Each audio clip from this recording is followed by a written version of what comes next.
Excellent. Welcome, everyone. I apologize in advance.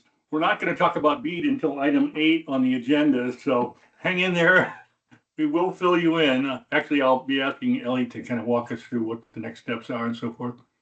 Welcome to our governing board meeting, Maple Broadband for February 2026. Calling this meeting to order. I'll entertain a motion to approve the agenda. Got a motion from Nancy. Does it have a second? We have one for a second from Paul. All in favor of approving the agenda, raise your hand or say aye. Aye. Okay. Any opposed? Any abstentions? Excellent. Okay. Minutes were also distributed at the same time as the agenda from our January 13 meeting. I'll entertain a motion to approve those minutes. Move to approve as presented. Thank you. Is there a second? That's from Nancy. We have a second. Questions, discussion, issues? Okay. All right. All in favor of approving the January? There's a hand up, Justin Boyer, Steve. Yeah, on the minutes, it says that on the alternate, I'm not, we don't have an alternate for Cornwall, from my understanding. I believe you're the alternate, are you not? No, I am the I'm alternate, and I'm just here to listen in because Justin's here. So he's not our alternate. He is our guy. I didn't know, Sai, you were our alternate. I'm glad we have one. That's good to know. I'm the alternate. Yep. That topic actually going to come up here under item 6 on the agenda. So good timing on that. All right. I will make that change. So we have a motion on the floor that's been seconded to approve the minutes. I think I saw hands go up, but I'll ask again. All in favor, raise your hand. Say aye. Aye. Any opposed? Any abstentions? Wonderful. Public comments. So opening the floor to public comments. Anyone who wants to offer their 2 cents, this is the opportunity. I'd just like to welcome Bern Terry from Lincoln to our governing board. Great to have you here, Bern. Hey, Bern. Thank you, Nancy. I'd be there in person, but the driving from Burlington took a little extra time today. Yeah, it's going to take a little extra time, it looks like. That's right. That's right. I hear no public comments, so let's move on to my chair report once I get ready for it. Okay. Share.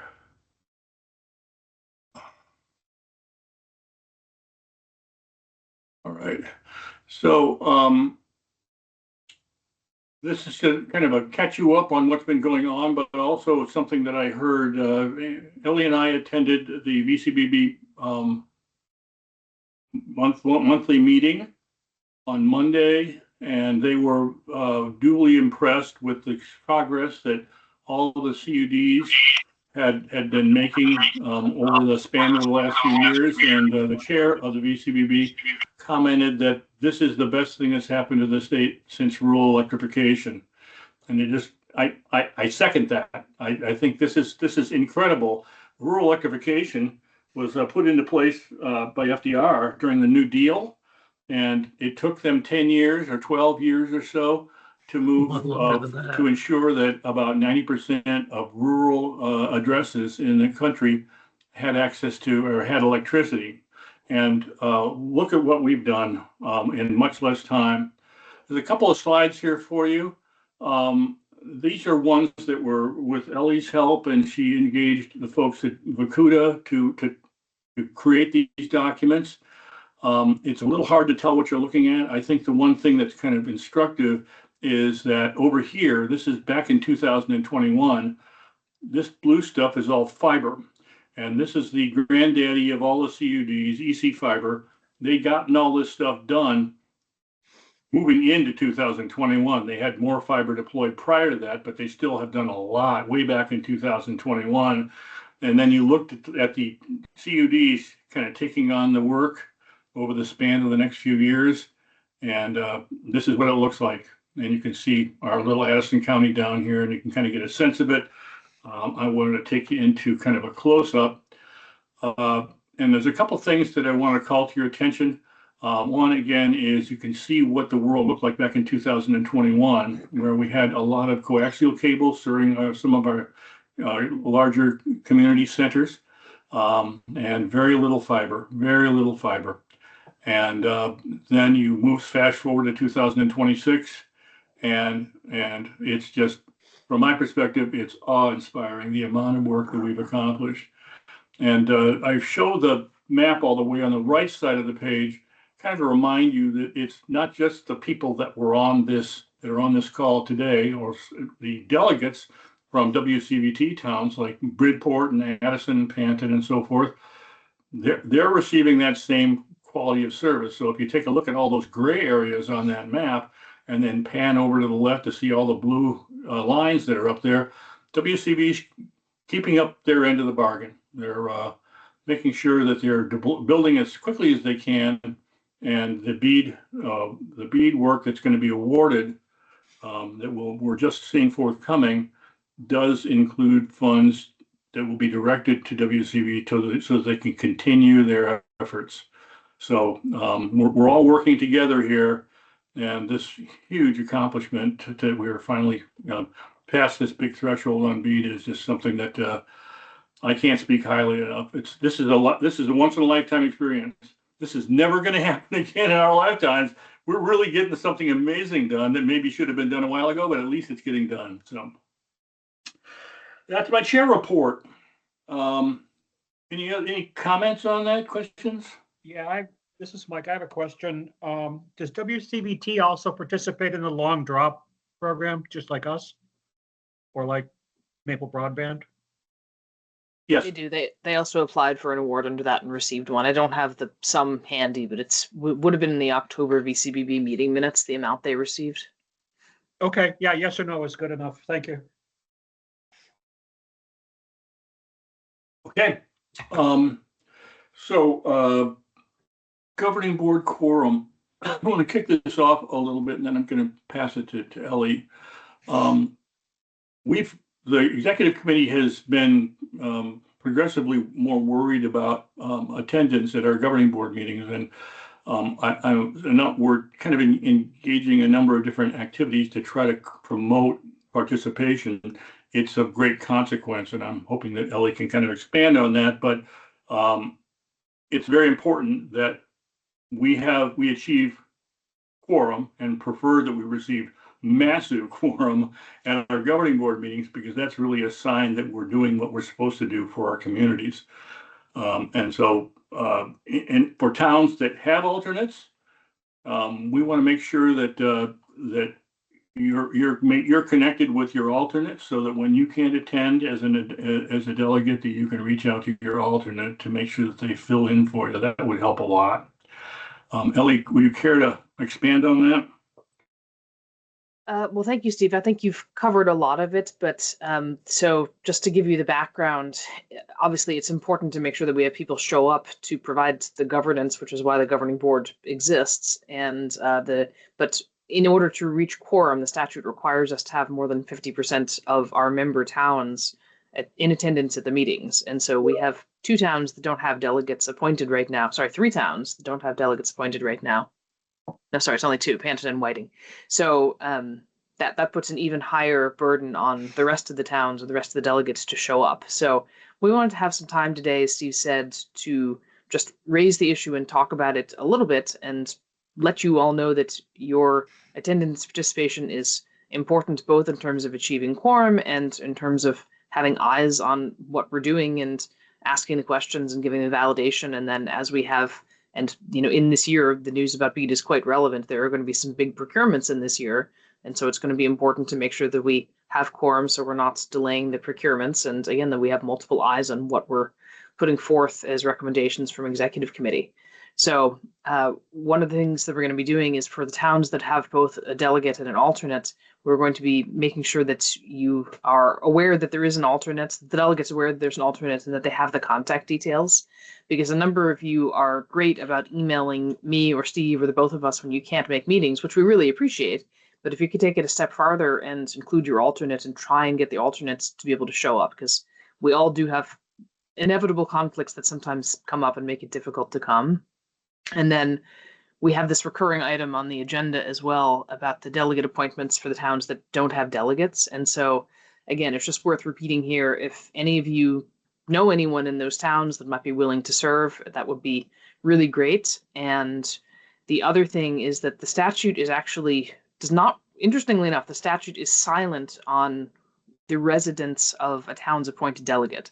And I think we discussed this before, but what that means in practice is that the delegates, like the town of Whiting, for example, could appoint a delegate from any other town. And so any KCV, they actually have, because they have a 72 or 73 town district, and some of those are very, very small towns. And what they do to achieve quorum is they have some of the smaller towns appoint the same individual, one of the people that shows up on a regular basis, to act for the towns that struggle to find someone. So I think that's something else as well that's worth mentioning, because there's the work that Nancy does every single year to work with the towns to get people reappointed. And so I think, again, just as residents of the towns and as residents of Addison County, if you know people, and I know it's quite difficult because we're all overstretched and volunteering for too many things, but wanted to put the call out for people to come regularly, contact your alternate if you can't, and then try and work with the people on the executive committee who are working with towns to get appointments. Did I miss anything, Steve? Sounds good. Okay, great. Nancy? I see that Mark has suggested that we consider polling delegates to see if a different time would be better. Yeah, I informed Mark that we'll talk about that on under item 10 on the Oh, agenda. okay, got it. Can I ask, can you repeat the two towns where we don't have a delegate? Danton and Whiting. And Justin has his hand up. Yeah, we would be open to any suggestions you have regarding bringing those two towns in via a delegate and or alternate. It just increases the difficulty of achieving quorum when we don't have two participants at all. Yeah, Well, whether it's for now or for later, having missed last meeting, I'm pledging to attend on Lincoln's behalf every meeting this year, and I'd be glad to volunteer as an alternate or to help Whiting out or Panton. Thank you. I'm not quite sure how you might help with Whiting and Panton. I mean, ultimately, what happens, as most of you are aware, is that there's an annual appointment of our delegates and alternates that happens, right, shortly after town meeting day, and so all of those of you who are, welcoming the opportunity to participate every month, we're going to have to ask you to hit up your select board again and ask for them to appoint you once again. And then again, nothing would be, or very little would be better than to have an alternate as well, so that the delegate and alternate can communicate when absences are anticipated. And I think Nancy, when she reaches out to those towns, can make them aware that they don't need to appoint a resident to the town if the select board knows of someone in a neighboring town that they want, and to let them know that there is a resident of Lincoln willing to serve in that stead. Yeah. But it's up to the select boards. So, but thank you for that, Bern. And Justin and Paul have their hands up. Steve. Justin. Yeah, I was wondering if, since we have our, oh my gosh, I'm spacing. Since we know, who's in attendance regularly,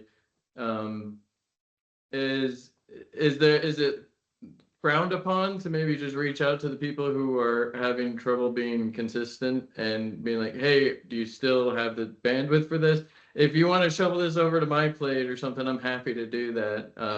But I don't know, maybe that's frowned upon, but maybe they just don't have the bandwidth anymore and would be better served looking for or trying to find somebody who does. Thanks for the suggestion, Justin. I'd be inclined to say that's probably not something we want to pursue.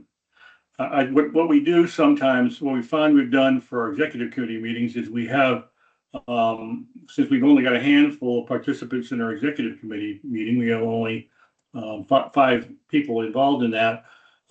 It's not unusual for me to text one of them when they're not on the call right away and to get them rounded up. So there are ways to do that, but hopefully it's, falls short of, heavy browbeating kind of stuff. We don't want to see that.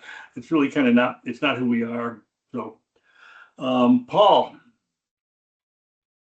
Yeah, thanks. I just wanted to remind you that I'm going to be rolling off, and I found somebody, my neighbor over in Addison, Bill Farmery, has agreed to step in, but we have to wait for the select board to appoint him. So until he's appointed, I will continue to serve. And I think that'll give you the continuity that you need. Bill was hoping to join the meeting today, but for some reason he's having a tough time getting on Teams. So I can't introduce him, unfortunately. Maybe next time. Okay. Well, Paul's a great example of the kind of dedication we really appreciate. He doesn't live in Vermont right now, and he moved out to work with other opportunities, but his commitment to Maple Broadband is laudable because he's continuing to attend, representing his town because the town hasn't appointed anyone else. So that's much appreciated and recognizes the kind of commitment we love to see. Okay, let's move on. Nominating committee. So this kind of came in a roundabout way because I saw the ACRPC monthly meeting agenda and realized that we hadn't stepped up to this, and we'd already set up a nominating committee process. Actually, I think Shannon probably set that up for us on our behalf. It was voted into our bylaws, so it's now how we do things. And I have asked Shannon to kind of walk us through the next step and take us through what needs to be done. Shannon. Thank you, Steve. So yeah, in our bylaws, we have a provision where in our in our March meeting, we elect a nominating committee of 3 people.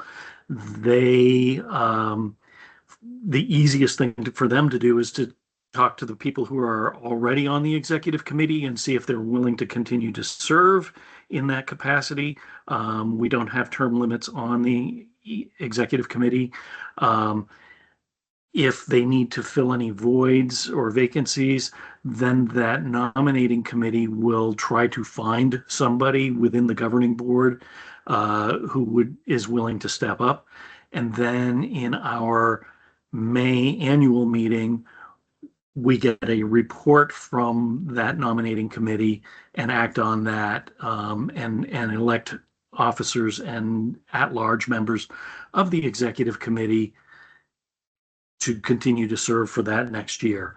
Last year, Justin, Ben, and Mike served on that committee. Hopefully it wasn't a heavy lift for you guys.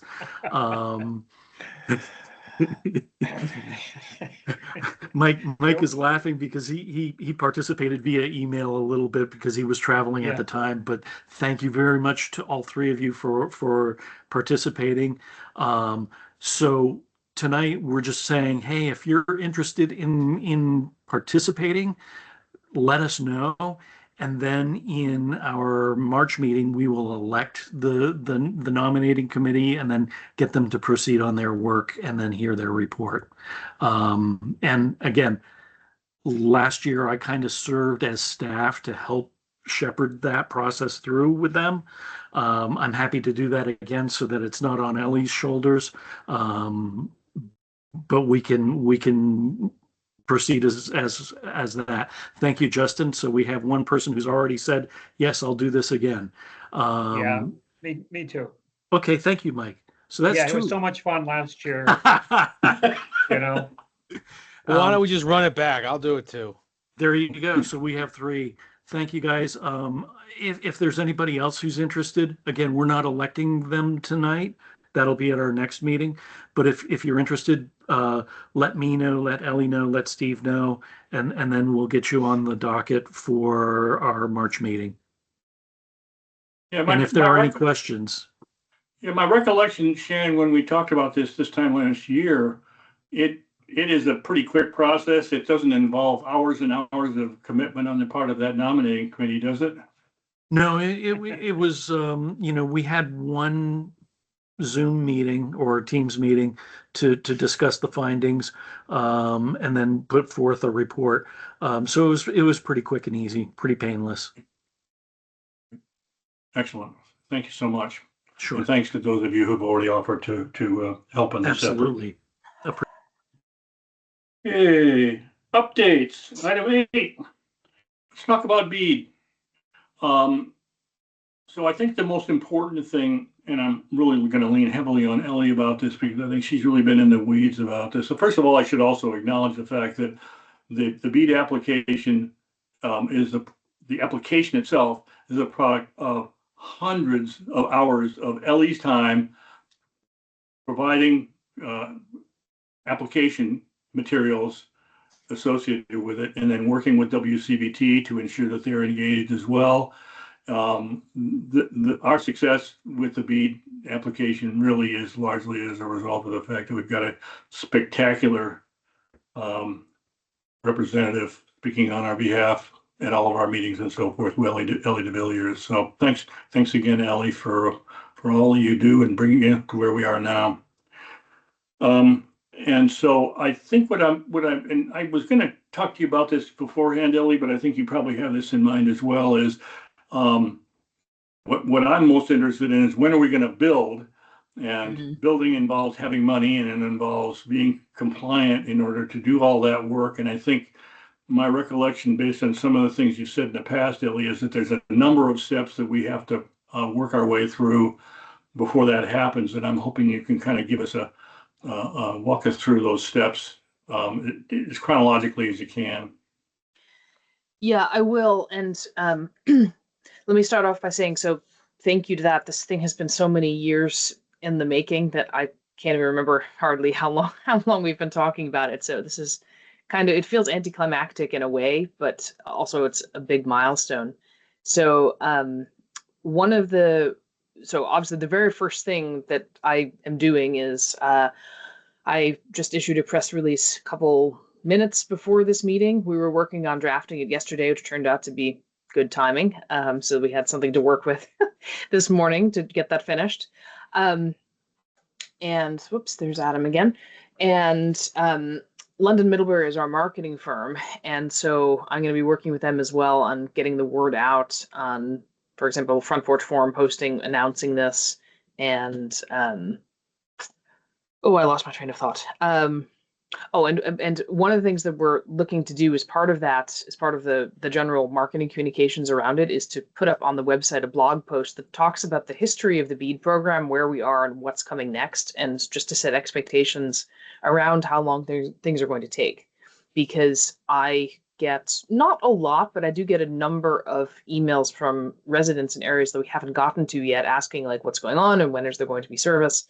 And so it was in response to that I thought it would be great to have a part of the website that talks about what's happened up to this point, where are we now, and why haven't we built to you yet? So just that by way of intro, that we're going to be working on that, and that will be distributed to all of you as well as to the general public. But basically so to Steve's point, there are three things that we need. We need money. We need to have the grant agreement that actually, because right now we've been the provisional awardees since late August, and now the federal NTIA has signed off on the state of Vermont's BEAD final proposal, which means that we're through essentially the political blessing from the NTIA of Vermont's final proposal. So we are the winner. There's been no changes.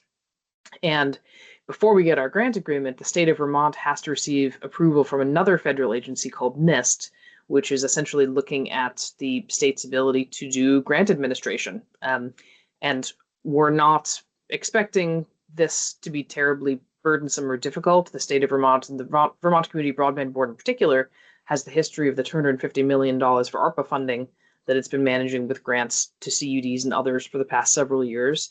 Having said that, it is a step that still has to happen, and the state of Vermont can't issue us our grant agreement until that happens. How long that'll be, don't know. It's dependent on the federal government.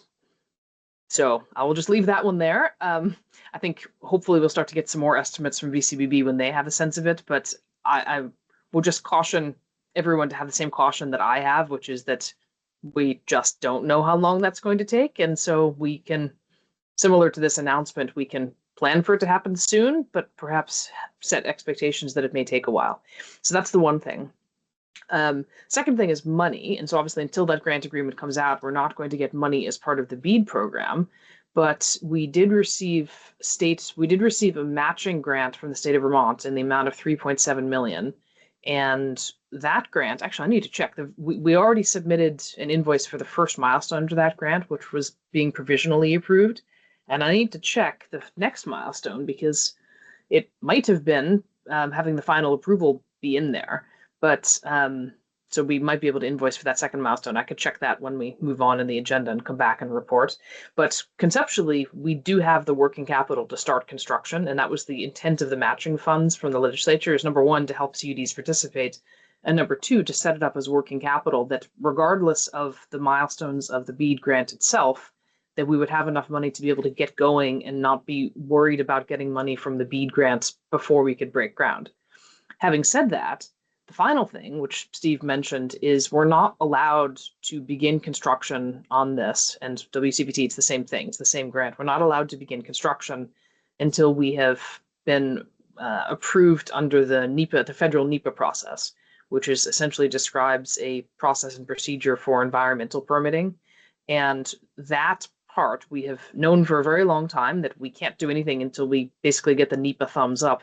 Even the aerial construction, which is it's something called a categorical exclusion under the NEPA rules because it's existing utility lines, it's existing roads.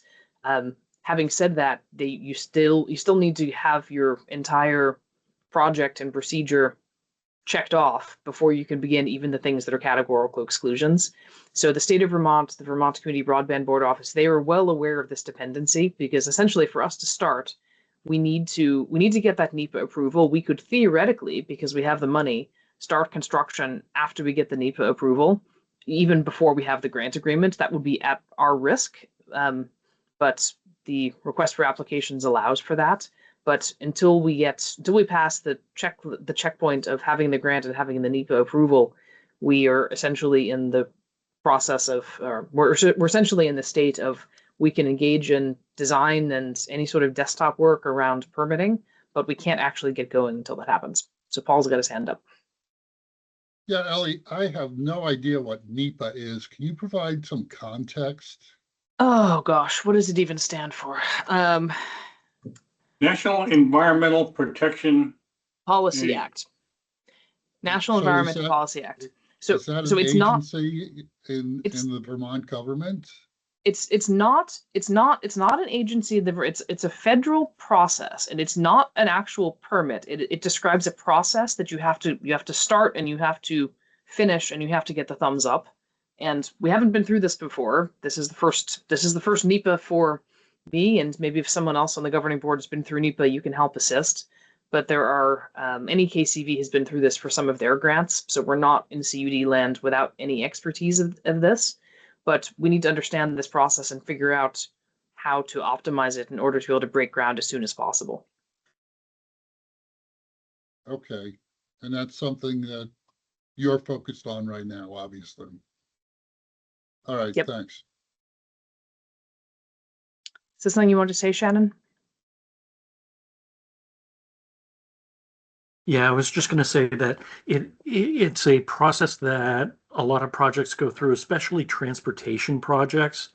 The good news is one of our board members and executive committee members is really in tune with the process, and that's Zapata, and she's going to help us getting through that.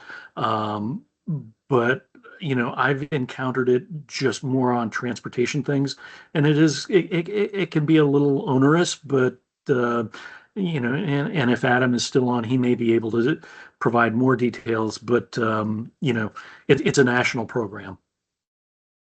Yeah, it can be a little onerous, but so is the bead application itself. So Exactly. onerous doesn't particularly scare us. It's more just that until I fully understand the process and what's required and what the dependencies are and what the lead times might be, for me, it's another one of these unknowns as to how long it might be from start to finish. And my presumption under this is that we can start this process now that the state has received its approval without waiting on the state's NIST approval. But that's something else we need to validate and verify, that these things can run in parallel rather than waiting for the NIST approval and then starting this. But even if that's the case, we could start to prepare everything we need to do to submit so that the day that the NIST approval goes through, we can hit send. So further refinement to be expected around when we can actually break ground. I mean, I'm hoping, and what I said in the press release is we hope to do it later this year. Later this year is it's quite a lot of months remaining in this year, so hopefully later this year is sooner than later, but we'll see.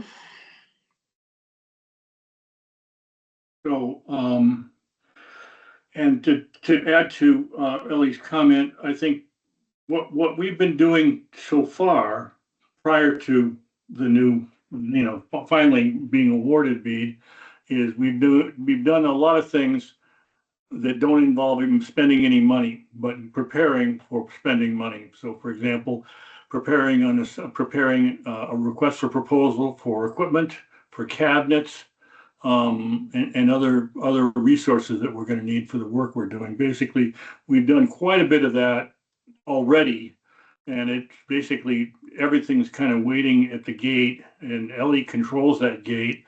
So once she is satisfied that we're safe to start spending money, then she and I will work together to decide what do we need to get our hands on right away and what can wait, so that we can be reasonable and realistic about our acquisitions. But it is going to take some time. Nancy. Ellie, I wonder if you could talk a little bit about the relationship between the BEAD grant and the towns in Addison County that are where Waitsfield Champlain Valley is doing their build. Sure, I can. That's a great question. And let me just say before I forget, I looked up the match grant that we have, and we can invoice for 1.85 million when we get our grant agreement. So we can't invoice it for it now, but that should be, we can invoice and get that money in the bank as soon as we get the grant agreement. So again, the working capital is not a concern. And maybe if you, in addition to the Waitsfield Champlain Valley question, could you also talk about the other build we're doing outside of BEAD money? We had some other construction money that, so we're not standing still. So people don't think we're standing still. Yeah, no, exactly. And when I get to the dashboard later, I can show the exact amounts we have left in those other buckets. But yeah, so under the BEAD, so the BEAD grant had 1,757 eligible addresses throughout the district, and that's spread between the Maple Broadband service territory and the WCBT service territory.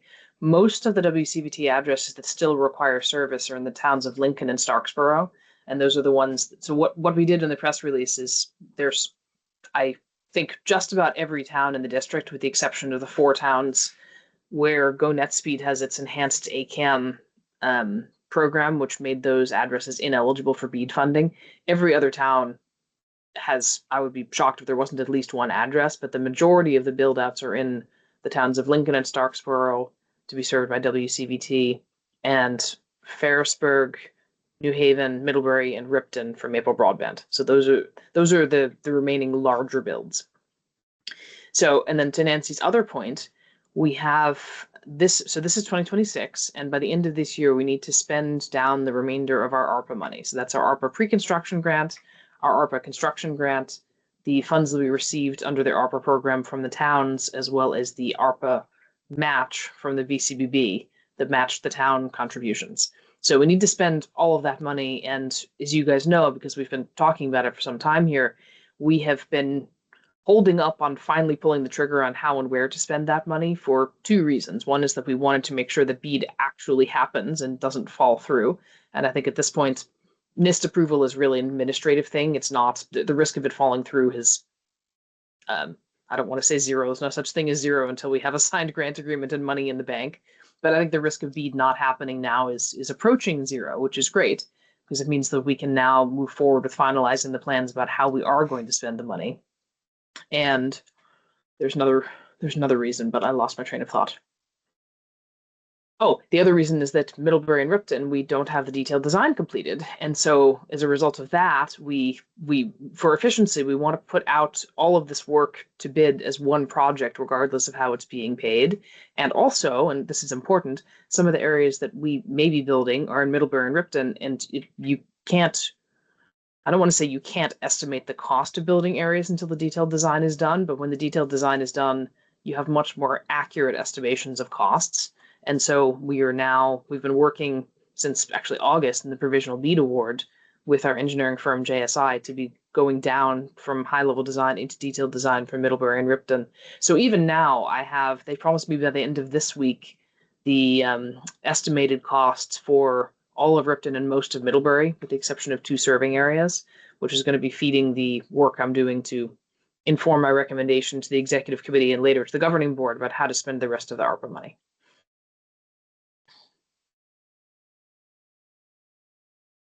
Questions, other questions regarding that process? I can add kind of a quasi refinement on it. I think there was a time when we thought we'd be doing construction pretty much all, in spring of 2026, but clearly, lots of circumstances that have already transpired we're faced with. And so, as Ellie said, I think I would be happy if we began our construction later this year and it didn't actually fall into 2027.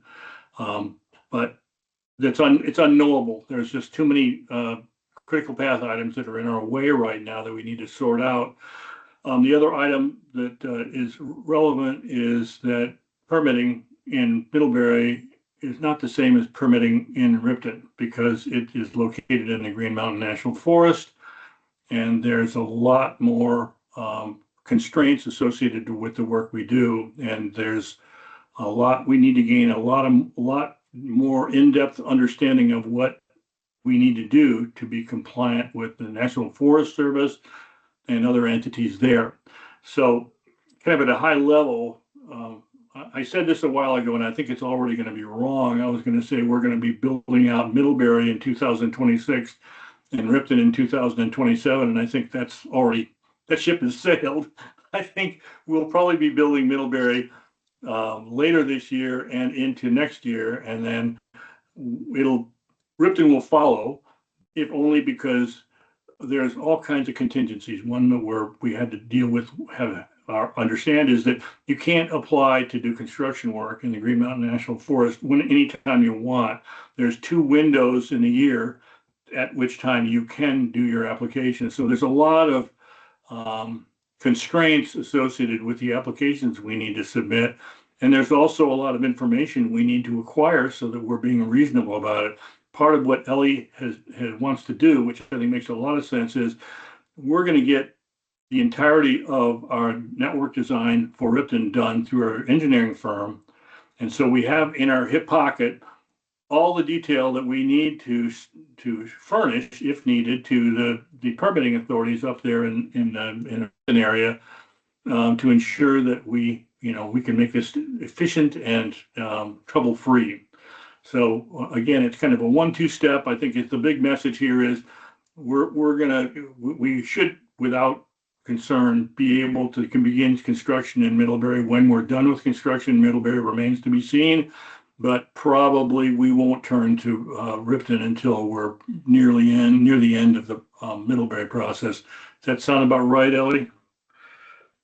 I think it really all depends on the permitting, because the thing with construction crews is that if we have all the permits, then Ripton may not take that much longer after Middlebury. And to the point earlier about the NEPA process and just understanding that, the fact that the whole BEAD program has been delayed past what we thought might make it, Ripton is still going to come after, but it may be a faster after than what we thought before because of the delays in getting started on Middlebury.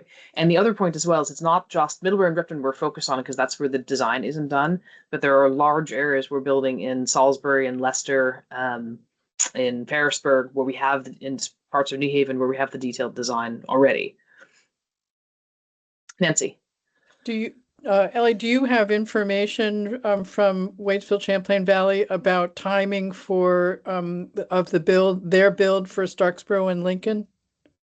No, we haven't talked about that yet. They're subject, because again, this is the same grant that's funding it, so they may not get started with their construction until we pass the NEPA process. So the NEPA is for everything that's being built, and there is a procedure within that to divide it to different project areas. And so I have some ideas about the project areas we might want. They're obviously going to be one or more separate project areas from our NEPA project area, but we need to understand that whole process and again, get the NEPA sign off on their project area before they can begin. So I don't know when they can begin, and I'm not sure what exactly their plans are in terms of prioritization. But they may have other funds for build for addresses that are non-BEAD addresses in Lincoln and Starksboro, yes? I don't know. I don't know exactly the source of their funding. What I do know is that under this program, you're not allowed to start construction until you've passed the NEPA checkpoint. And we've had this conversation with them because we don't want to put the entire grant at risk. No, because of course. any of us starts getting excited and building things just because we have the money in the bank. Of course, of course. Well, it'd be helpful to get information about that timing from them, partly because they may have addresses they can build with other funds. It would be great for folks in Starksboro and Lincoln to know about that. Yep, agreed. Any other, Rich? Regarding Middlebury, what is the status right now of competitors getting in there and reaching people's homes and such? Most of Middlebury and Ripton are currently served with fiber by Fidium, and most of Middlebury was served with Comcast for some time now. So in order to reach the unserved and underserved addresses, we are going to be going down roads that already have fiber service and already have cable service, and we are going to see what our take rate looks like. Okay. What did we, by not having an engineer, did we miss any opportunities? I guess, No, well, we don't have any money anyway. We didn't have any money anyway, right? Exactly. We didn't have any money anyway. And under the terms of our grant and also just our strategy, our desire has been to serve the areas that are unserved first. And so there are very unserved areas of some of our member towns. And I receive emails from residents of these towns, and I can really feel for them because it's been dramatic, the difference on the calls that we've been having, even in this group over the years, where it's no longer the case that everyone is freezing, but for people who still don't have service, it's a cold comfort to know that a lot of the county does have service. So that's, my interest, and I think the focus of our construction sequencing, permitting aside, will be to bring service to the areas that don't have it prior to the areas that do have it. But of course, we need to go through the areas that are served to get to the areas that are unserved. Back to the money thing, were there any piles of money that we could have used to get the engineering going quicker? I think that I don't think we've lost any time as a result of our engineering choices there. I mean, we pulled that trigger as soon as we got the provisional BEAD award, and it would have been very inefficient to have the engineers design portions of town that were unserved and underserved and not take everything into consideration. And we also didn't really want to be spending hundreds of thousands of dollars doing a design for something that we might not build. Yep. So I really don't think we've lost any time. I mean, if we were sitting here not having started now, that would be a different story. But realistically speaking, we're going to have the design done. We're going to have our bid documents ready to go. We might even have conducted our bids and have our suppliers ready to go, probably before we get our grant agreement and our NEPA done. So thank you for making the picture clear. Well, thank you for asking, because if you hadn't asked, then things that Steve and I know like the back of our hands because we've been living them for weeks and months, the rest of you guys don't know. So that's why we have these things, so that you have that awareness. And then when we bring a procurement to you, you can understand the context in which it's presented. Yeah, an example of the kind of things that are there that Ellie and I are both looking at are, for example, where we will be in a position if we want to pre-purchase some materials associated with the construction work we're going to doing, but some we can't. For example, cable, the fiber optic cable that's going to be put up in the poles. We have to get a clear understanding of how much and what type of cable we need. And that information happens as a result of the detailed design that our engineering firm is doing. And I think I haven't stared at their Gantt chart lately, Ellie, but I think we're in the neighborhood of April where they've projected that they'd be done with that detailed design. So hypothetically, we could then put out to bid the cable that we need for our upcoming construction. And then there's going to be lead times, and they could be really devastating. You may recall some of the lead time challenges we faced when we were in the middle of the pandemic, and there was long delays to get the materials we needed. And we were remarkably lucky to make the progress we did as quickly as we did. We'll be as transparent as we can possibly be with you, our governing board, to help you understand if there's delays, that they're, the reason for it. But I think Ellie put it well. We had a pot of money for pre-construction money, which is of funds that were available through ARPA that we knew we could spend to do engineering design. So even though we just got the BEAD approval yesterday, we've been working with our engineering firm for 1 or 2 months now to work our way through all the questions and answers and details we need to get the design done, so we're really able to hit the ground running as much as possible. Yeah, it's been longer than that, Steve, because I think we moved forward with that after the August approval, and then it took us a while to sign the contract, but it was sometime in September that we kicked off the engineering. Mhm. Okay, anything else on BEAD? Yeah, we should move on here, folks. But also, it's kind of a huge milestone. So if there's anything else you'd like to chip in, let's move on.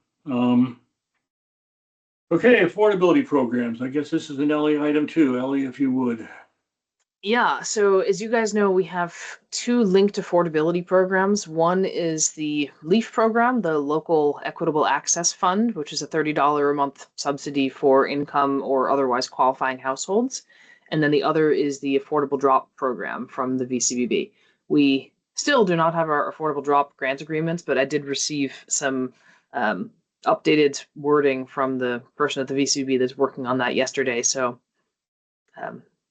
I'm sure that we'll have a signed grant agreement before we actually need to spend any money under that. But I did reach the conclusion and spoke to the executive committee that we couldn't really delay announcing this program any longer, because the whole idea is to announce it over the winter and build demand for it in order to inform an RFP to get to make it as efficient as possible when we get going. So yeah, so we announced those in our newsletter at the end of the week before last, and have been announcing on social media. We're going to continue with some marketing activities there. So Front Porch Forum, some Front Porch Forum advertising, some ads in the Addison Independent. Today's press release around BEAD. So the Addison Independent, the beat reporter who'd been working on Maple Broadband, has moved to Massachusetts. So they're a little bit down a person. And so I think they were a little bit busy. They did express some interest in talking about our affordability programs, but now that BEAD has happened, I think I resent that press release to them along with the new one. So I fully expect that the article from the Addison Independent will talk about all these things together. So that will also be some advertising for us. But even still, I think the response has been pretty good. We've had a number of submissions around the program, and some of them have been people who are addresses in BEAD territory, and so have identified those, and we'll be getting back to them to say thank you for your interest. And the nice thing about the BEAD program is it pays not only for the mainline fiber on the roads, but also for the drops. So that was part of the money that we received, and part of the money, or part of the estimates that we had, is estimating those drop costs. So that's what's quite nice, is that if one of the BEAD eligible addresses requests service, there is money in the grants to be able to pay even for an underground conduit for that household, which is great. So the BEAD households are already taken care of from that perspective. And we did have a couple that were in WCVT territory, so I'll be funneling those to WCVT as well. Because I think it was Mike Sheets had the question. They received some funding under the program. Their standard policy is they're the incumbent telephone company, and they have carrier of last resort requirements, obligations for telephone service. That my understanding is that they typically pay for most or all of the cost of the drop anyway. It's just a question of how many people and how fast they can get it done and their own capital availability to do that. But obviously want to let them know that people have reached out to us saying that they want their drop to be done. So we'll pass that information along. I haven't entered the ones from this week so far. It's been kind of a busy week, but as of late last week, there were 6 people who I had confirmed as being eligible for the long drop program, of which 4 of them were already in our system and were orders that are waiting on conduit. Because per our current policy prior to this funding, if someone requires underground service and we can't reuse an existing conduit or there isn't one, then we require the homeowner to pay for that. So this is actually great. These are people who've expressed interest. We know what they need. We know the cost of what they need. They're still interested. And so I think that the likelihood that we actually get those as customers is really high. So that's good. I mean, 6, we want there to be a lot more than 6, but it's a start. And we have really only started the marketing. I mean, I think really the main marketing communication is in one newsletter. So we'll be doing a lot more, and then also some direct outreach to the to households that had expressed interest in our system and hadn't moved forward for one reason or another. And the LEAF program, the Local Equitable Access Fund, this one had a total of 13 submissions as of prior to the ones that were entered this week. So 2 of them were already verified and were verified quite quickly. And CVOEO has been doing a fantastic job of outreach to these households. They're very responsive. They're getting the validations done really quickly. I think there's a couple more that have been verified, but they hadn't updated the spreadsheet yet. And yeah, so there were 2 that were re-verified already, and then 11 more that are waiting. And the other comment here is that we were quite clear in our newsletter, as well as on the websites as part of these affordability programs, that if someone qualifies for the LEAF program and they're not already an existing customer, then we don't want them to enter their details also for the affordable drop program, because if you qualify for the $30 a month subsidy and the free installation, then you will definitely qualify for the affordable drop program. So there's no point in entering your details in 2 places. So some of those LEAF customers will, actually, at least one of them is a new customer. I know already, one of the 2 that was verified, that doesn't yet have an installation because they needed a conduit and couldn't afford it. So the programs they're still very early days, but they seem to be having their effect and having a good response. And I'm happy with everything as far as it goes from the response we've gotten to CVOEO's processing. Nancy. I just want to say that from the very beginning of Maple Broadband, we've been trying to figure out how to make all of this affordable to everyone. And it's just so great that we're underway. We're finally underway, moving toward doing that, because after all the public money that has gone into the project, it really isn't fair unless the service is available to everyone, just the way electricity is. So thank you, Ellie, for all your efforts on this. It's just huge that we've gotten to this point.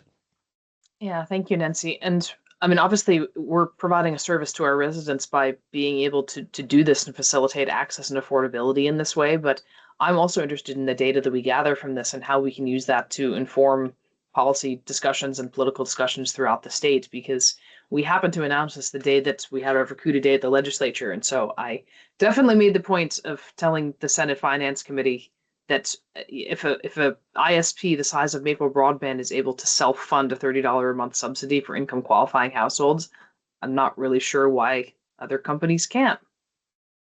And I'll just leave it right there.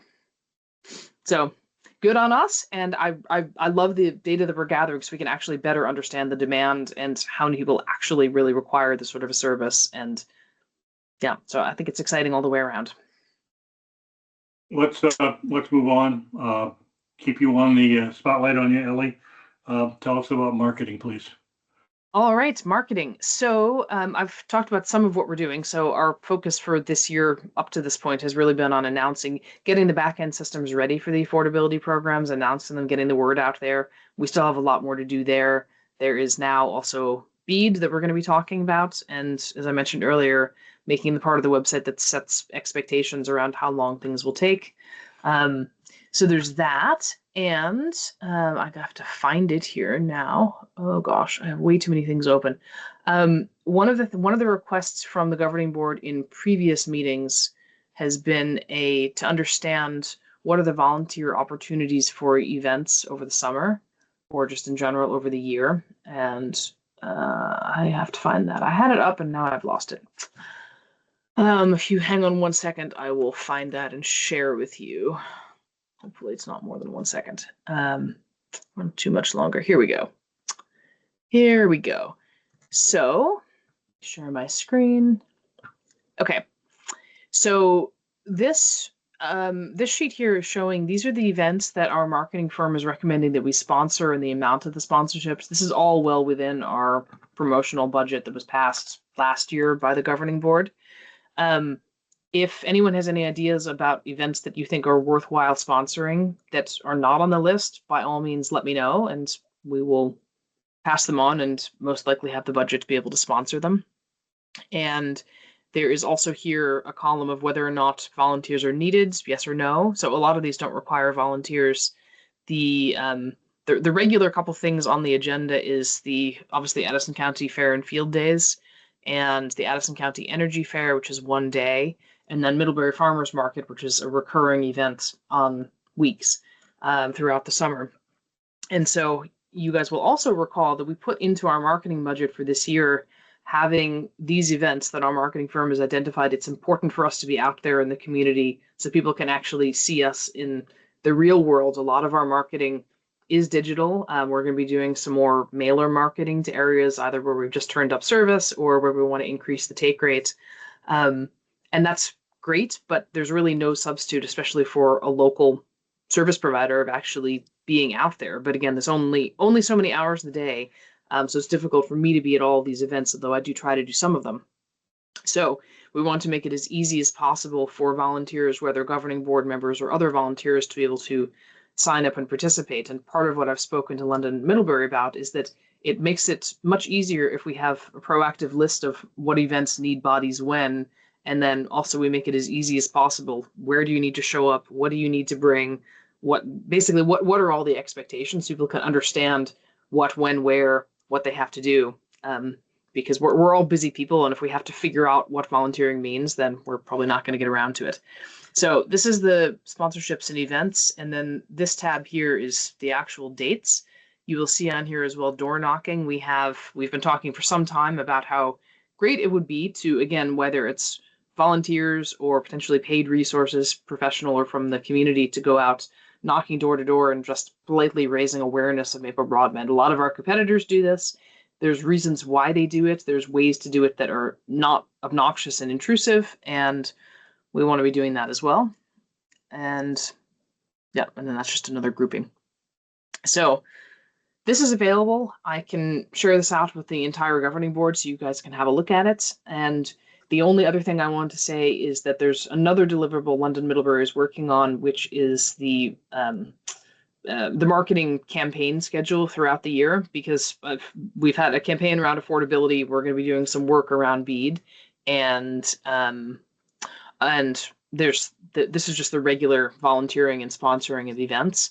And one other thing I want to mention is we all are well aware the town meeting day is coming up. And as Ashley from London Middlebury said quite well, it's town meeting day when all of us and all the residents of our towns, especially people who show up to town meeting at least, are drinking the Kool-Aid a little bit of local representation and local decision making. So this is the time of year when, in theory, being able to sell the benefits of having a locally governed, locally controlled, small internet service provider here in Addison County should be the highest. And so they've floated an idea of essentially having a little, setting it up and setting a goal for each town that if we get a certain number of new customers per town, then we'll have a raffle of all the subscribers in the town, the new ones and the older ones, and have one winner per town that gets a free year of Maple Broadband service. So I love this idea. I don't think it's going to cost more than a few $1,000s, because the likelihood that we have multiple towns that all pass a threshold of, say, 10 new subscribers within a couple months of town meeting day. If we have that many new subscribers, then that's a good problem to have. So I think it's a great idea, and we're going to be moving forward with that, and we'll be sharing more details as we develop them. And that is my marketing update. Excellent. Moving right along, financial. Who's going to take on the dashboard? Is this going to be Lynn or is it Ellie? Me. Okay. This is a me thing. Lynn can talk about the audit next because I've been talking all night. Okay. All right. So here is the dashboard. So for those of you who are new or haven't been here in a while, this is a snapshot of all of the grants we've received to date. When we get the grant agreement for the long drop program, that's going to go on here as well, but it's not here now because we don't actually have a grant agreement for it, as well as BEAD, where we don't have a grant agreement yet. So they're not grants until we actually have the grant agreement. So this shows the amount awarded, how much cash we've drawn down to date, what's the balance of the grant funds that are remaining to be drawn down, and total expenses to date, and then the math, which is the cash on hand we have for each of these. And so this number here is the one we were talking about earlier. We have 1.16 million in money that's earmarked for construction under ARPA that we need to spend this year. And so I have plenty of ideas about how to spend this. Some of them are independent of BEAD. Some of them make sense to do at the same time as BEAD. And so now that we know that BEAD is happening, and once we get through the financial work I'm doing as part of the audit, then I'm going to turn my direct attention to taking the high level ideas I have around this and actually putting the flesh on the bones of coming back to the executive committee with a proposal of how exactly to spend this remaining 1.165 million of ARPA funding. So expect to hear more about that in the coming months. Are there any questions on this spreadsheet and where we are from a cash position with grants? Okay, hearing none, I'm going to move on. So the operations tab, so we are now, this is showing us the end of January close essentially. So, oops, this is the previous year, so please ignore this. I haven't updated this. So this is where we are in terms of the year to date. So this column shows where we should be according to the business plan, which I last revised in November, and then where we actually are. So just a reminder or a new statement. The business plan or the business model we update per our financial policies and procedures twice a year. Once is in preparation for the annual meeting in May, and once is around September as part of the budgeting process. So again, with BEAD, we still don't know quite when we're going to be getting going, but I'll be going through that process again in March and April. So these numbers will be changing. But according to the last projections, we are a little bit over the projected revenue for the year already 1 month in. So that's good, but not surprising, because those of you who've been around for a while will know that I like to make my financial models very conservative, because if they work on a conservative basis and they work better, if the numbers are better than what you've projected. We are a little bit behind where we expected to be in terms of mileage with service. We've had a couple of line extensions that we've been working on with our contractor Syracuse for a while now, and the winter weather is really hitting us. The winter weather and a couple other things. I think like the scope of the project is so small that, you know, there's been some inefficiencies, but we did have a couple of miles. There was, I think it was about like 2.5 miles, most of which is up in, oops, I misspelled Shoreham. Most of which is in Vergennes 9, which is the northern part of Ferrisburgh. So it's Dakin Road and Shellhouse Mountain Road, the northern part of that. Those now have fiber, which is great. And then a couple of other small ones. There's some more that we hopefully will have up in the coming weeks. Whoops. But we are under where I thought we'd be when I last did the model in terms of having those line extensions done. I expected them to be done by the end of January. They are not, but we will get them done.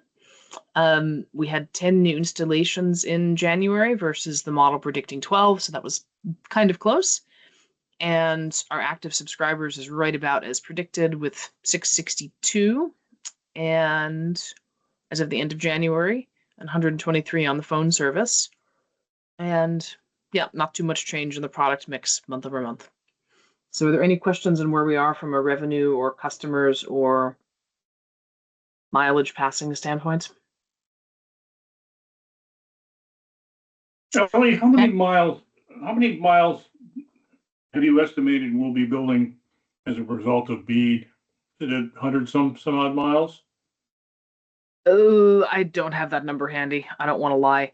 There's actually quite, it's over 100. There are a number, because if you think about the addresses that need service, for example, in Salisbury and Leicester and Ripton and Ferrisburgh, some of these are areas that we haven't built at all, and some of these are at the end of long roads. And so in order to get to the unserved handful of addresses, I'm thinking, for example, of Salisbury and Leicester, where there's a lot of cable down there. There's a couple of like stranded addresses that don't have any good service, but we're going to have to go miles and miles to get to them.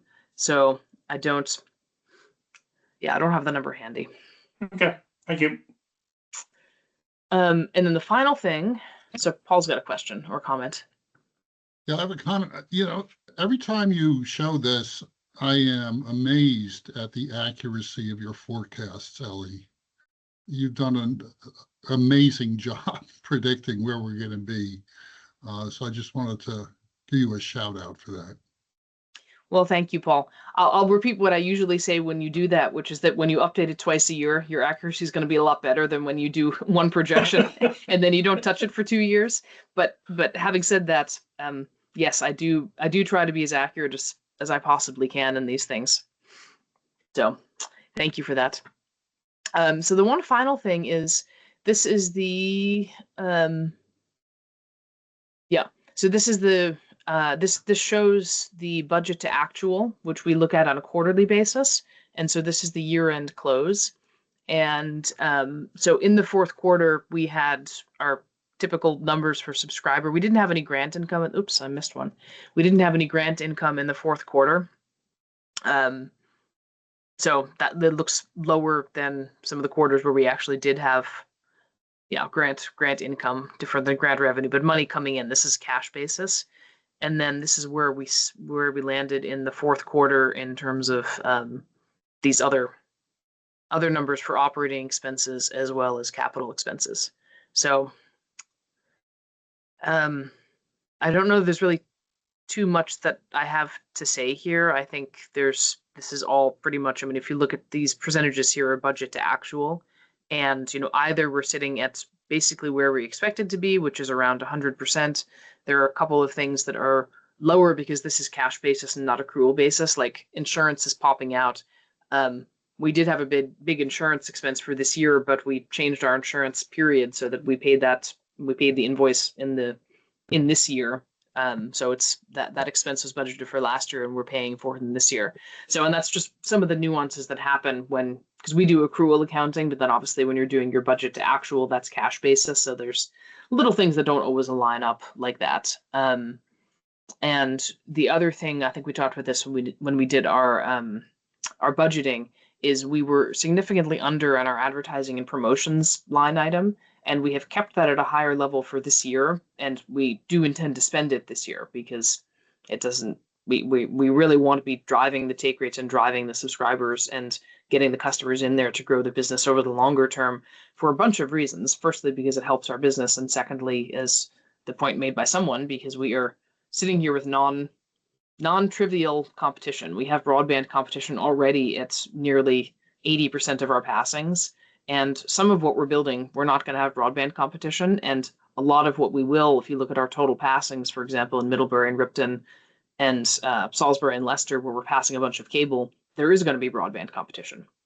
So we are, we're not out here in green fields for large portions of our district. And so it's really important that we do whatever we can to raise awareness and get customers and then keep the customers. Any questions on the financials? Okay, if not. All righty. Next is the audit. Lynn, have some perspective to help us with that? Sure. So you all might recall our year end is 12/31. Ellie, Darlene, and myself are working to wrap up the year end 2025. to do our work and to have a final trial balance that we will give to the auditor. And that will happen around March 1st. There is a strong possibility that we don't have to do, I'm just have completely spaced out about The single audit. the Federal single single audit. audit, right? Because our expenses are under $1 million. That level was increased in 2025. It used to be 750, Ellie? Correct. $1,000. So that's good news. It means the audit will be hopefully less complicated and less expensive than it was in the past, the past year. So we're feeling good about that and feeling like we will make that March 1st deadline and with the auditor. And that means that we will have the audit done in time for the annual meeting. And we're feeling really good about that because that wasn't the case last year. So I don't know if anybody has questions about the audit, the 2025 audit. No? And Lynn, my understanding is that once you're done with getting that where it needs to be, you're going to work on an RFP for next year's auditor?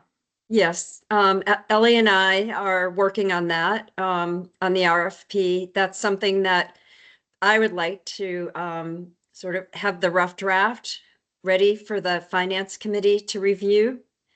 And then we'll bring that back and share it before it goes out. But that'll be, you know, an RFP that goes out to the existing auditor and a couple of other auditing firms. And we're doing that because that's, you know, sort of best practice is to put the audit out for, you know, RFP every 4 or 5 years. So this isn't about being unhappy about the current auditor. It's just something, you know, that we're implementing best practice. Excellent. Okay. Thank you. And Ellie, do you want me to just talk about the treasurer stipend? Okay. So last week I reached out to Ellie and shared sort of my reflection of spending a year in the role of treasurer. And there was a lot that I had to do this past year that was a little surprising. And so anyway, we got everything done we needed to get done, but it occurred to me that at least my experience, having been a treasurer on numerous boards, is that a treasurer's role is typically sort of oversight, financial oversight. And there are some things that I'm doing that are really part of the, you know, quarterly or annual basis, some tax return work, and not like a 1040 or a 990, but these are taxes around telecommunication. And I found my way through those process with a lot of help from numerous highly capable people. And it occurred to me that those are things that really, I think, are more appropriate for our accountant to do. And that then I review those and, you know, have Ellie sign off on them. So I came up with a list of things that I would like to move over to our very highly competent accountant. We have a great firm that we're working with. And she has the capacity to take that on. And I asked her, you know, if you take this on, what would be the difference in what we pay her on a monthly basis? And given that change, I would like to propose that the stipend for the treasurer, me, right now, be reduced to $850. So right now it's at $1,000, and I'm requesting that we drop it to $850. And again, part of this is the treasurer is a volunteer role, and Cy did it for years, which was great. I'm doing it now, but potentially there'll be other treasurers in the future. And I think it's important to have our accounting firm do as much of that sort of ongoing work, so that it's not lost as we change treasurers over time. And again, it also just creates another layer where I'm doing that financial oversight work as opposed to the day-to-day work. So any questions about that? Is there not another part to that, Lynn, regarding the reduction you're going to take? Is that going to be shifted over to Darlene? Mm-hmm. Yes. Yeah. Yeah. And I proposed this. I am totally comfortable reducing the stipend. I think $850 is appropriate for the work that I'm doing. And it doesn't, sort of,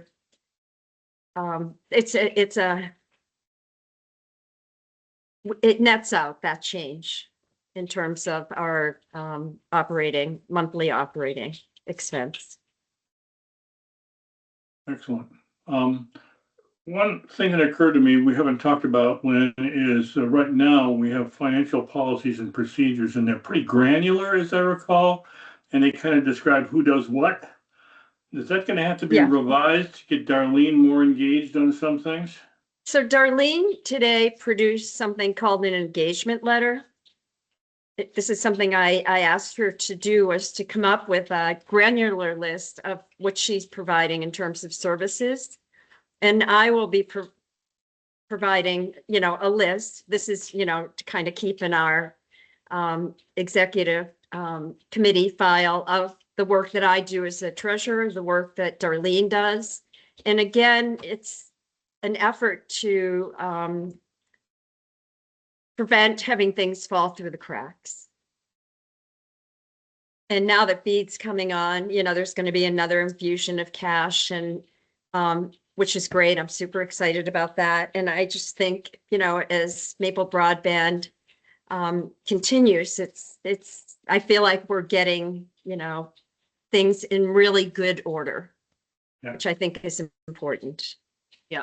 I did want to add to that. I think Steve is making a good point as well, which is that it's great to have an engagement letter for Darlene, but the financial policies and procedures we should probably have a look at anyway to make sure that they are complete and accurate and are more generally talking about how things happen than like who does what.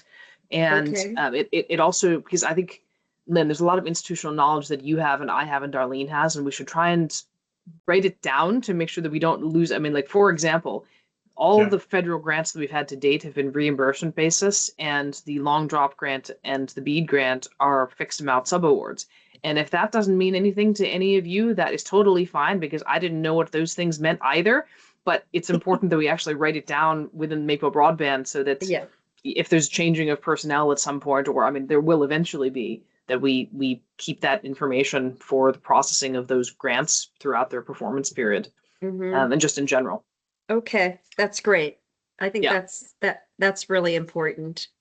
Yeah, so I don't think it's a huge priority at this point. I think that the first thing is obviously we need to get the audit done, and we need to change up Darlene's responsibilities, and then also as part of the BEAD program, there may well be some changes that are necessitated as part of the grant compliance of BEAD. So let's wrap our head, let's do it first and then write down what we've done.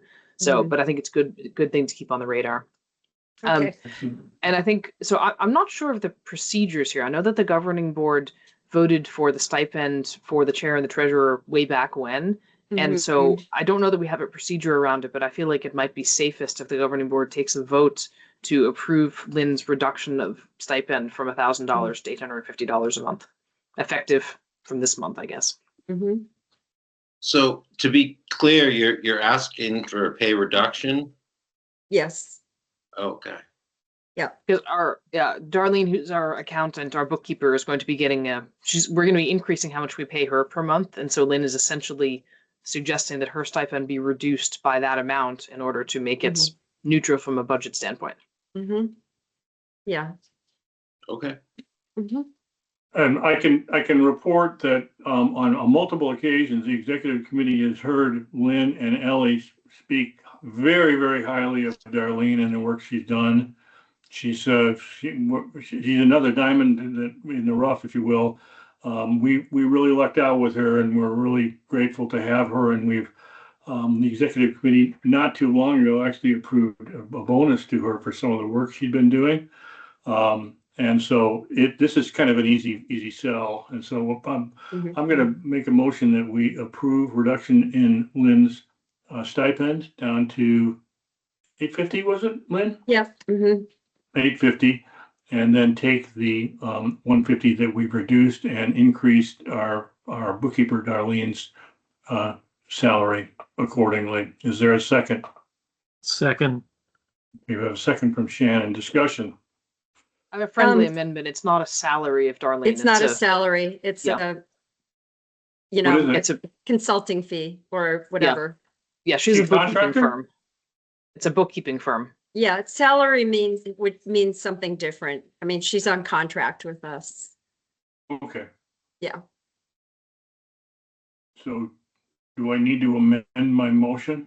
I would just change the word salary to contract. And I'd accept that second, I'd second that friendly amendment.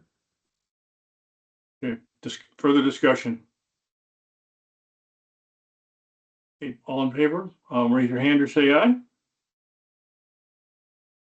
Excellent. Any opposed? Any abstentions? Excellent, thank you. Audit statute, treasurer stipend. Paul. No, it's for the next item. Oh, Other updates. Yeah. So the next item is under updates. This came from Mark Bolts Robinson. He texted during today's meeting asking about alternate meeting. Well, what he said was times. I want to clarify that, but I think the open question, which is a reasonable one, is we have for quite a while been meeting on Tuesdays. Our governing board met on Tuesdays at 5 o'clock through 6:30. We have met at other times earlier in our lives, but that's how it currently stands. I know there's some drivers for that. One of the drivers was that we originally wanted to have our governing board meetings on the second Wednesday of the month, but that's when ACRPC meets. So we're not going to step on their toes. So we chose Tuesday.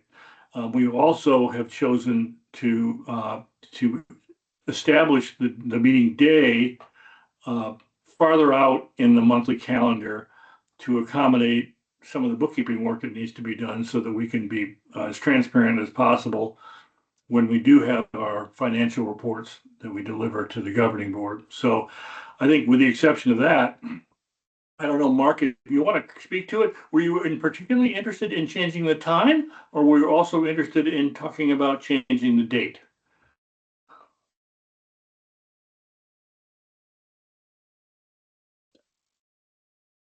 I will leave it open on that regardless, I guess. I'm okay with either the time, the date. I'm also fine with leaving it alone. I was just kind of thinking out loud as to what might be an option for trying to figure out how to get more participation. It's a good point. That's a good point. The only thing that I can think of, Ellie, is a doodle poll. Do we want to do something like that? Yeah, we could. It might be interesting to find out the results. I will make a pedantic point, which is that our current bylaws hard code our annual meeting is the second Tuesday in May. So that is something where if we change the regular meeting time, we would probably want to suggest changing the bylaws to be more flexible. Shannon? I was just going to say, that's not necessarily our bylaws, that's the state statute. I think that I'll double check. I think that was changed because of exactly how ridiculous it was to hard code it. Because that's when EC Fiber had theirs, and then they wrote the statute based on EC Fiber. And I think that's one of the technical amendments we had in the cleanup last year is please let there be more flexibility. But let me just quickly check that while you guys continue discussion. So I think it makes sense to do a doodle poll rather than try to do it while we're in session tonight. Right, Mhm. Yeah. right. Oh, yeah. And also the people Uh, who aren't here are the ones whose schedules might be the most Indeed, problematic, right? Yeah, good, indeed. Right. good. I think what's your folks' thought about the time, just to make life a little simpler? Um, how's this time working for you? Being from 5 to 6:30, whatever day it end up might be being, is that generally workable for you? I think we want to make sure that people that have daytime jobs, they can get to the meeting and so forth. Do you think that we could just standardize when we do our query to everyone on a 5 to 6:30 time, or should we open it up? I think we should, I think we should open it up, especially since there are some people who haven't been able to be coming, and they're probably not here right now. What are you thinking, Nancy? Maybe a 5 to 6:30 and then a 6 to 7:30 or something like that? Yeah, or Yeah. Or 5 to, does this time work for you, whatever day it is? That would be the first question. The second one is, if not, what's another option? And just see what people come up with.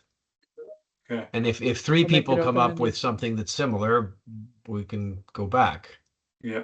All right. To your point, don't remember if it was Mark who said it. This may work out okay. We may just need to, everybody, including me, step up and show up, right? We have to make sure we have the Mhm. quorum. We have to make sure we're involved. We have to spread the word. I'm taking on trying to find a delegate for Whiting and Panton. Or being in touch with people who are local to that town. I've let them know I'm a delegate, and I've said, hey, we're missing delegates here. Do you know somebody? Would you serve? Do you know somebody who would serve? Right. So I've already sent out notes to those people. I wanted to confirm with Ellie that those were the two towns. Hmm. Which she Thank you, did. Bern. Thank you for doing that. It's a great story, right? And to Ellie's point, we have competition, and we want to share our story, and we don't want to say we're better. We want to say we're different on purpose, which we are. Excellent.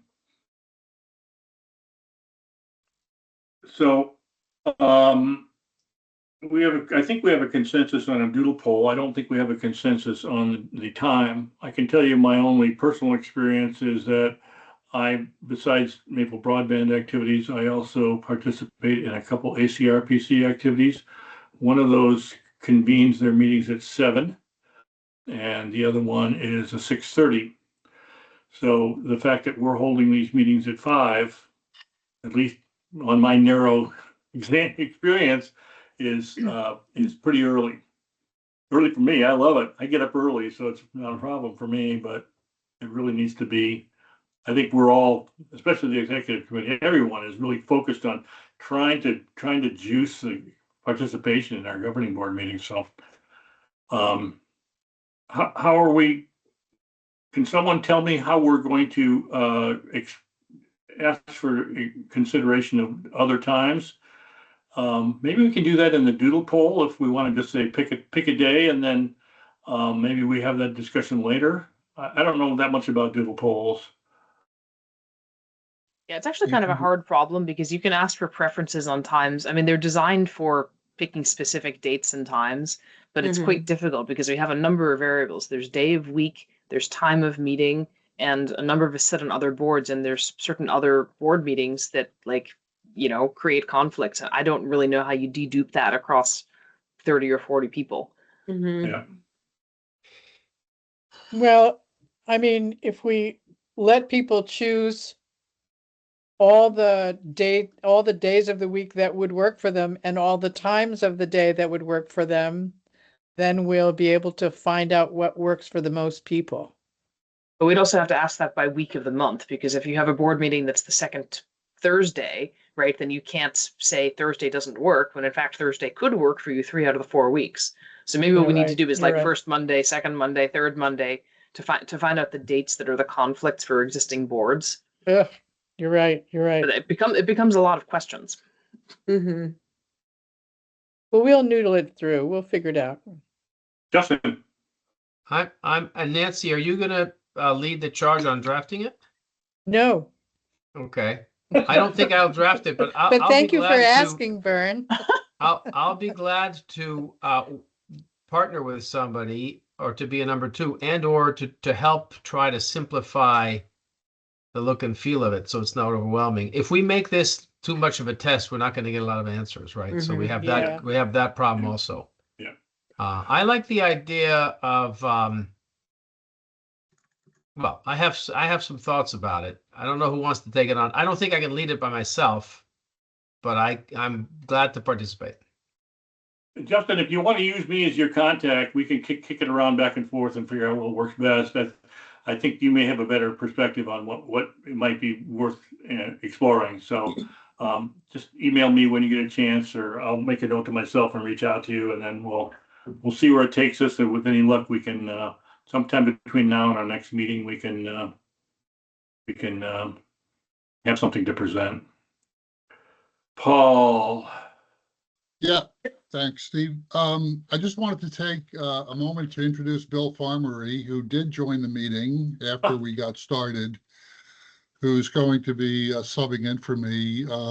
Bill's a very long-time resident of Addison and was my neighbor for 5 years, and I think he'll be a great replacement. So, Bill, maybe you could say hi to everyone.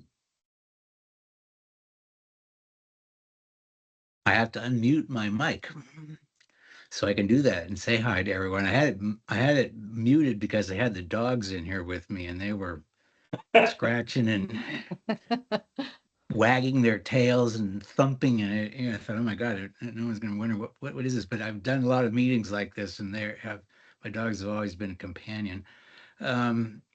It's delightful to be part of this. I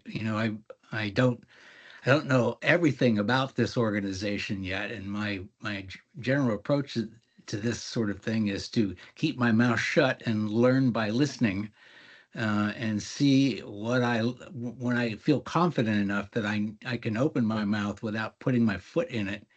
Then I'll participate more. But meanwhile, I'm generally a big lurker. I hang out around the edges but listen very, very hard to what's going on. And it's going to be gratifying to be part of this, because I remember this, of course, before it was this, and that was merely the kernel of an idea about starting something like this, and then the opportunities came, and really it's amazing to me how you all have done it. It's just tremendous to see this organization and how it has played out and matured.